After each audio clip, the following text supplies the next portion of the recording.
Now, WJC's Purple Playbook brought to you by M&T Bank. People need to enjoy great things when it's happening. Don't try to prepare for when things don't go his way. You know, that's what I feel. Just enjoy it. Just enjoy it. That was Lamar Jackson during OTAs. A great time to bring back that bite, given the Lamar Jackson disrespect has reached, I think, an all-time high this week. This is Purple Playbook. Alex Glaze alongside two-time Super Bowl champion Tory Smith. A lot of disrespect this week. I mean, that's the norm for Lamar Jackson. Yeah. Until he has a Lombardi in his hand, the disrespect is going to be through the roof. I don't understand it. I mean, the guy's won MVPs. There's people out here who pundits around the league, go and break their neck for, and they haven't accomplished anything. They haven't won a Super Bowl, haven't won a championship, haven't done all these things that Lamar is being criticized for, yet he has MVPs, right? He's had his team have the best record in the league. So, again, with to whom much is given, much is required. And Lamar Jackson understands that with his talent. But the disrespect that happened this week with the rankings. Well, we're going to talk about what pundits and experts are saying, but I want to start with players, NFL players, because clearly there's no love for Lamar among players anymore as well. When we're talking about the NFL Top 100 list, which is voted on by players, Lamar came in at number 69 this week. He was ranked second best player in each of the past two seasons on this poll. So he's sliding 67 spots after a 2025 season where he made just 13 starts, dealt with injuries throughout that season. Tory, do you think the players got this right? First of all, it's a joke. Players only vote for a maximum of 20 players. So how they get anyone beyond 20 is some kind of fake AI. But the fact that Lamar's at 69, that is an absolute joke in itself. Like, that's one of those things where if you see it come out one way, there's no way you can justify saying that Lamar Jackson, and it's supposed to be a projection of what you think is going to happen this season coming up. Let me be fair there. It's not really about where you are today. It's about I think that makes it worse. How they think. I think exactly. I think that makes it if he's healthy, in what world does it make any sense that he would not be anything but a top 20 player in this league? To me, I don't think there's any situation where he's not top 10 at all times, right? He's a guy that can win the MVP at any given point. You can make an argument every single game that he's the best player on the field. Did he slow down a little bit yet? Last year, injuries derailed things, sure. But there's guys that have been hurt and that have been given grace. Lamar Jackson doesn't get that same grace when it comes to media, or he doesn't get the same type of quarterback favoritism that a lot of great players get. I'm sure there's never been a time where Tom Brady was in the 60s or the 70s, right? And there's times where Tom Brady wasn't necessarily the best quarterback in the league, per se. But we'll see. I think the craziest take that I saw this week is that Sean Payton would do a 1-for-1 with Bo Nix in a heartbeat. Or he wouldn't do a 1-for-1 to get Lamar instead of Bo Nix. I think that's the craziest thing that I saw. No, I think people I don't even know what to say to that. I mean, it's one of those things where I think people have a certain way they believe they want their quarterback to look. And I still believe no matter how much Lamar Jackson has accomplished, he's dealing with a level of biasness for how people believe he should be. I'm being dead serious when I say that, because there's no justification to say that you still question, can he get it done, right? And we can say what the numbers say. There's been very few quarterbacks that have won the Super Bowl over the history of the game. However, you can't make an argument that Lamar Jackson isn't one of those players that gives you a chance year in, year out. And the people in Baltimore have been able to see that. You've been extremely spoiled by the quarterback play here. And Lamar Jackson is, again, I think he's going to have an MVP caliber season. Will he win it? I don't know. I view him like LeBron James. Every year he's going to be in the hunt, and it's just on him to decide where it finishes out. Yeah, I'm going to be honest. I really don't put a lot of stock into the top 100 just because, like you said, players only vote for 20 spots. That's the cheat code. But this list is interesting. ESPN released the results of their poll where they reach out to different executives, coaches, and scouts, and they ranked their top quarterbacks for the 2026 season. Lamar Jackson came in at number 5, behind Joe Burrow, behind Patrick Mahomes, and, of course, Josh Allen is top dog at number 1. This is interesting to me, not necessarily because Lamar came in at number 5. They also show, where they were voted on, and there was an evaluator that had Lamar Jackson as the top quarterback in the NFL. But there's also at least one evaluator who didn't have Lamar ranked in the top 10 at all. That's crazy to me. I'd love to know what team he's drafting for to see how well they draft. Because everyone's entitled to an opinion. Doesn't mean yours isn't stupid, but everyone's entitled to one. But the fact that you say there are 9 quarterbacks better than Lamar Jackson, that's asinine. I don't care what your credentials say as an evaluator. That is a joke of a ranking there. But those other guys, you can make an argument that they are the top guys in the league. You can say Josh Allen is better than Lamar. You can say plenty of these guys are. And that's because they're all top-level guys, right? I don't think that's any kind of disrespect. There's who do you favor, right? I think it's one of those things where, I don't have any of those kind of fancy cars, but if you said, hey, man, do you want a Bentley or do you want a Lamborghini? They're both nice to me. Give me the keys to which one. I'm cool with it. And that's how you view those guys at the top. So having him out of the top 10 is absolutely ridiculous. But a top 5 ranking, I think that's fair. And I think you can make an argument that he's number 1. But coming off of last season, you can't say, hey, he had the best season of any quarterback in the league, and that's the thing. That's where things get iffy.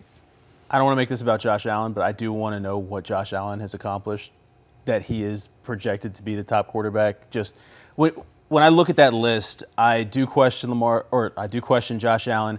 I also, the Joe Burrow love fest is interesting to me because when we're talking about what I will say about Josh Allen is he's in the same boat as Lamar when it comes to doing more with maybe less when you're talking about weapons around him. I don't think anyone has done less with more than Joe Burrow. When we're talking about T. Higgins and Jamar Chase being at his disposal, he can't stay healthy, stay on the field. So when we're talking about Lamar and how he's viewed and the injuries in last season, why isn't Joe Burrow being held to that same standard? Well, it boils down to health and a defense, right? I think that's the biggest thing about this league that we talk about all the time. Like, everyone wants to talk about the quarterbacks. Well, you need a defense to win. You need a team to win. And you show me a great defense, I'm going to show you an offense that's probably decent, especially when you have great weapons. So after being around Joe Burrow, watching him play, he is a guy. And I like Joe Burrow. He's a guy. Clear. I like Joe Josh Allen is a guy. I like Josh right? Allen. And I think these guys are all on a comparable level. But I do believe that there's a level of bias there that because Joe Burrow plays the game a certain way, which I love the way he plays the game, people automatically give him favor over Lamar Jackson because of the way Lamar Jackson plays the game. Even if their turnovers aren't the same, whatever it may be, Lamar is going to be the guy that gets the short end of the stick when it comes to evaluations each and every time. I want to wrap this up with this question for you here. We clearly have heard from the players. We now have heard from the league. Big picture when we're talking Lamar Jackson, is this a guy that is feared still in the league? Absolutely. Ask the players. Right? 69. I mean, that tells me that. I played in the NFL for 8 seasons. You only can vote for 20 players. It is a joke of a list. Cool list, but a joke of a list. Enough people didn't put in the top 20? There's no way you can tell me, and half the time dudes don't even fill out the list. That's the other side. But let me not just top 100, great guy. But these guys, you think about Lamar Jackson, if you go and you poll who are the top 5 most feared players in the league, and you ask every offense or defense who they put on there, I promise you Lamar Jackson will be on their list. All right, we're going to take a break. When we come back, we're going to keep talking quarterbacks, but we got some interesting comments coming from Steve Bisciotti about a guy he thought would have retired 5 years ago. We're going to talk Joe Flacco. And Purple Playbook continues. This is the Purple Playbook, brought to you by M&T Bank. The winning prognosis, brought to you by LifeBridge Health. Care bravely.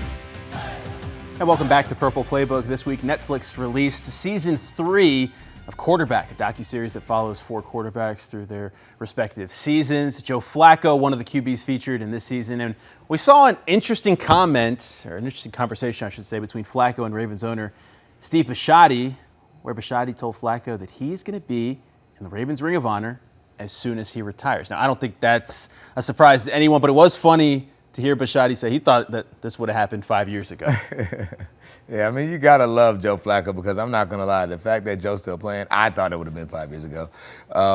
But he's playing at a high level when he gets the opportunity. I think Joe's a person that's been labeled for so long as a guy that people questioned how much he loved the game. And clearly every single last person that hated on him was wrong. He's still going. He's still having fun. I said, man, either he loves the game that much or he hates being home a lot. So it's either one of those two things. But all jokes aside, he has a really good time competing, having fun. he still has that competitive fire. And I think that's the thing that stands out the most. And watching him with his kids is what's really cool now, because they are all old enough that they know, like, hey, my dad plays. And I think that's the one thing that kind of keeps him going as well, that his kids are starting to play tackle as well here now, and Benching they love fantasy watching football. them. Yeah, man. Joe's kids, listen, they have the exact same personality as him. So it's really cool to kind of watch that dynamic unfold, and that he has another chance to probably close it out this year. He's playing, as you mentioned, again this year, backup quarterback for the Bengals, going to be coming back to Baltimore again. Always a warm reception when Joe is able to come back here. I have a question for you that I think it's an interesting conversation that I probably would have laughed at myself if I thought about this a couple years ago. Is Joe Flacco a Hall of Famer? Is there like a world where you can see that happening? I mean, we're talking about Super Bowl champion, Super Bowl MVP, top 15 in passing yards, top 25 in passing touchdowns. I mean, the resume, we're talking about longevity. He had, of course, the 2012 run that everyone's going to remember here in Baltimore and beyond, that magical run throughout the playoffs. And I didn't know this before doing a little bit of research. Only 4 quarterbacks in the NFL historically have won Super Bowl MVP and not made it to the Hall of Fame. So the resume is very interesting. That's interesting. When you're looking at Joe Flacco, and of course he's kind of like the darling of the league right now too. Who would have guessed that? You know, when he was Joe Flacco is a Hall of Famer in the Smith household for sure. But when it boils down to it, I don't think he'll get in, because a lot of times these guys are playing at a high level, even on the back end, for a decent amount of time. And I think Joe had a heck of a stretch, especially after the Super Bowl, but he's had to bounce around a little bit. The guys that tend to get in at quarterback had strong stays at one particular spot, and then when they went to the next, they still typically had the opportunity to perform for a few years. But I just think how the ending kind of went, I think it's I don't want to say his stats are a product of longevity, but that would be like saying LeBron's stats are a product of longevity. But I think that plays into. Are you calling Joe a compiler and a stat? No, he's not padding stats, but I think it's really good. Like, what he accomplished is special, right? But it's like when you talk about what it takes, I don't think there was ever a time in anybody or the majority of folks besides my household where they felt like, hey, this is a top 5 quarterback in the league. And I think that's what will ultimately kind of hold him back. What do you think that his legacy is going to be when it's all said and done? Because you mentioned how you could see this being kind of it for him. Over the past couple of years, as he has bounced around, I feel like he's gained a little national notoriety as well, because, you know, he goes to Cincinnati, he gets that win in prime time against the Steelers, you know, and he has that crazy game where he just spammed Jamar Chase 50 times. But, you know, he has those kinds of games that kind of get everybody excited about him, and then you kind of look into his story a little bit. It's hard not to root for a guy like that. Yeah, you see a guy that loves the game, a guy that competes, has fun, and the kind of the underdog story in a sense, right? You got to think Joe Flacco started off at Pitt, ended up transferring out, losing the battle there, going to Delaware, and made something out of nothing there and became a first rounder. Plays in Baltimore, wins a Super Bowl, right? The guy that everyone was questioning, could he get it done? Right, and he did. And I think that's one of the things that'll stand out. Like, I think his legacy isn't so much about what people outside of Baltimore think. I think it's about what people here. I think that matters the most, because this is where he spent the majority of his career. This is where he won that Super Bowl, which obviously lasts for a long time. He was the second quarterback to be a part of that there, but I think he was the quarterback that had the most pressure. Respect to Dilfer, but he had a crazy defense. But Joe Flacco was the reason why we were able to win, based on the type of play that he had. And so I think it's a different – I think history's going to look upon him in a favorable way, because he played so long. Now people are able to learn about the real Joe Flacco, his personality, that he's funny, that he's social. Like, if you didn't know Joe Flacco before, you would thought he was a weirdo. And I thought he was that. I remember I was in college, maybe my sophomore year, and he came down to Maryland to throw with Darius Bay for workout with the Ravens. And this dude was just walking around the training room, looking around like a little kid. And I'm like, this is a grown man. It's like a weird dude right here, you know what I mean? I mean, talked to him for a second. He was cool, but I'm like, this dude a little off. Then I had the opportunity to play with him, and you see him, his personality there. I'm like, man, this dude Joe is hilarious. You know, he's funny, he's competitive, he's gonna call people out, right? He's super sarcastic. So, you know, he's a guy, I love him like a brother, and I'm excited for the journey that he's been able to go on. I think he's good here in Baltimore as long as he doesn't complete the the AFC North. Ooh, as long as he stays out of Pittsburgh, I think he's good here in Baltimore forever, right? I think he's good. All right, we're going to take a break. When we come back, we are playing Something or Nothing. You're watching Purple Playbook. This is the Purple Playbook, brought to you by M&T Bank. The Bottom Line, brought to you by M&T Bank. And welcome back to Purple Playbook. It's time for Something or Nothing. I'm going to throw out a topic to Tory, and he's going to tell me if it's something or nothing. Big news in the NFL this week. The Seahawks appear to have found a buyer. They are reportedly going to be sold for around $9.6 billion with a B. And just to add a little context, the Commanders were sold in 2023 for just around $6 billion. So the $9.6 billion price tag on the defending Super Bowl champion Seahawks, something or nothing for you? It's a whole lot of something. It goes to show that the NFL is king when it comes to professional sports in America. The brand itself is one of the best in the world. I think oftentimes we like to put soccer teams up there as like the gold standard. But when you talk about soccer leagues, there's the Premier League teams, and that value drops off overall, even within that same league. In the NFL, the worst team can sell for $6+ billion. So it goes to show the value of the product. Seattle is obviously a great destination.